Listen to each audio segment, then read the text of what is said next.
Mumbai watchers Kolkata ವಿರುದ್ಧ ನಡೆದಂತ ನಿನ್ನೆ ಮ್ಯಾಚ್ನಲ್ಲಿ ಟೋಟಲ್ ಆಗಿ ಕೋಲ್ಕತ್ತಾ ಬ್ಯಾಟಿಂಗ್ ಲೈನ್ ಕಂಪ್ಲೀಟ್ ಆಗಿ ಸ್ಟ್ರಗಲ್ ಆಗಿತ್ತು. ಹಾಗೆ ಇಲ್ಲಿ ಮುಂಬೈ ಬಾಲರ್ ಮ್ಯಾಜಿಕ್ ಸ್ಪಿನ್ ಮ್ಯಾಜಿಕ್ಗೆ KKR ತಂಡ ಮಕಾಡಿ ಮಲಗಿದೆ ಟೋಟಲ್ ಆಗಿ ಅಶ್ವಿನಿ ಕುಮಾರ್ ಹಾಗೆ ದೀಪಕ್ ಚಾರ್ ಇವರು ಇಬ್ಬರು ಪ್ರಮುಖ ಬಾಲರ್ ಗಳಿಂದ KKR ತಂಡದ 6 ವಿಕೆಟ್ ತಗೊಂಡಿದ್ದಾರೆ ಟೋಟಲ್ ಆಗಿ ಫಸ್ಟ್ ಬ್ಯಾಟಿಂಗ್ ಮಾಡಿದ KKR ತಂಡ ಆರಂಭದಲ್ಲಿ ಆಗತಾ ಸುನಿಲ್ ನಾರಾಯಣ್, ರಿಂಕು ಸಿಂಗ್, ಆಂಡ್ರೆ ರಸೆಲ್ ಇವರೆಲ್ಲರೂ ಕೂಡ ಎಲ್ಲರೂ ಕೂಡ ಒಂದು 5-10 ರನ್ ಮಾಡಿ ಔಟ್ ಆದ್ರು ಯಾರು ಕೂಡ ಒಂದು ಇಬ್ಬರು ಬಿಟ್ರೆ ಒಂದು 20-22 ರನ್ ಬಿಟ್ರೆ ಇಬ್ಬರು ರನ್ ಮಾಡಿದ್ ಬಿಟ್ರೆ ಇನ್ಯಾರು ಕೂಡ ಅಂತ ರನ್ ಮಾಡಿಲ್ಲ. ಟೋಟಲ್ ಆಗಿ 16.1 ಬಾಲ್ಗೆ ಆಲ್ರೆಡಿ ಆಲ್ ಔಟ್ ಆಗಿದ್ರು. 116 ರನ್ ಮಾಡಿದ್ರು KKR ತಂಡ.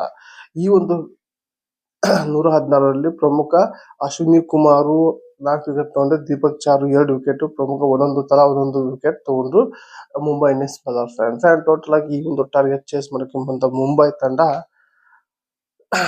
ಈ ಒಂದು ರನ್ನ ವೇಗವಾಗಿ ಚೇಸ್ ಮಾಡ್ತಾ ಇತ್ತು. ಆದ್ರೆ ಇದರಲ್ಲಿ ಮತ್ತೆ ರೋಹಿತ್ ಶರ್ಮಾ ಬೇಡದ ಶಾಟ್ ಹೊಡೆಯಕ್ಕೆ ಹೋಗಿ ಕ್ಯಾಚ್ ಆದ್ರು ಅವಾಗ ಬಂದ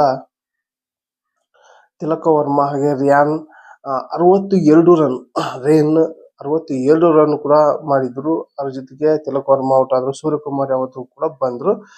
ರೇಯಾನು ಹಾಗೆ ಸೂರ್ಯಕುಮಾರ್ ಯಾವತ್ತು ಫಿನಿಶಿಂಗ್ ಮಾಡಿಕೊಂಡು ಟೋಟಲ್ ಆಗಿ 12.5 ಬಾಲಲ್ಲೇ 8 ವಿಕೆಟ್ ಇಂದ ಈ ಒಂದು ಮ್ಯಾಚ್ ಗೆದ್ದಿದೆ ಮುಂಬೈ ತಂಡ ಇದರಿಂದ ಮುಂಬೈ ತಂಡಕ್ಕೆ 3 ಮ್ಯಾಚ್ ಆದ ಮೇಲೆ 1 ಮ್ಯಾಚ್ ಗೆದ್ದಿದ್ದಾರೆ ಹೋಮ್ ಗ್ರೌಂಡ್ ಅಲ್ಲಿ ಈ ಒಂದು ಮ್ಯಾಚ್ ಗೆದ್ದಿದ್ದಾರೆ. ಇದರಿಂದ ಮುಂಬೈ ತಂಡಕ್ಕೆ ಈ ಒಂದು ಮ್ಯಾಚ್ ಇಂದ ರನ್ ರೇಟ್ ತುಂಬಾನೇ ಚೆನ್ನಾಗಿ ಸಿಕ್ಕಿದೆ ಟೋಟಲ್ ಆಗಿ ಈ ಒಂದು ಸ್ಕೋರ್ ನ ಇನ್ನು 7 ಬಾಲ್ ಇರೋ ಒಳಗನೆ 8 ವಿಕೆಟ್ ಇಂದ ಗೆದ್ದಿದೆ. ಇದರಿಂದ ಅವರ ಒಂದು ರನ್ ರೇಟ್ ತುಂಬಾನೇ ಬುಷ್ ಆಗುತ್ತೆ. ಏನಪ್ಪಾ ಅಂದ್ರೆ ಈಗ ರನ್ ರೇಟ್ ಸಿಕ್ಕಿದೆ, ಆದ್ರೆ ಇಲ್ಲಿ 2 ಮ್ಯಾಚ್ ಹೋದ ಕಾರಣಕ್ಕೋಸ್ಕರ ಸ್ವಲ್ಪ ಪಾಯಿಂಟ್ ಟೇಬಲ್ ಅಲ್ಲಿ ಕೆಳಗೆ ಇರ್ತಾರೆ ಟೋಟಲ್ ಆಗಿ ಈ ಒಂದು ಮ್ಯಾಚ್ ನಲ್ಲಿ ಬುಮ್ರಾ ಇಲ್ಲದ್ರು ಕೂಡ ಅಶ್ವಿನಿ ಕುಮಾರ್ ಕೂಡ ಮ್ಯಾಜಿಕ್ ಮಾಡಿದ್ದಾರೆ. ಇವರ ಒಂದು ಮ್ಯಾಜಿಕ್ ಗೆ KKR ತಂಡ ಸೋಲು ಅಂತ ಪರಿಸ್ಥಿತಿಯಲ್ಲಿ ಸಿಲುಕಿತ್ತು ಟೋಟಲ್ ಆಗಿ ಈ ಒಂದು ಮ್ಯಾಚ್ ನಿಮ್ಮ ಮುಂದೆ ಇಟ್ಟಿದ್ದೀನಿ.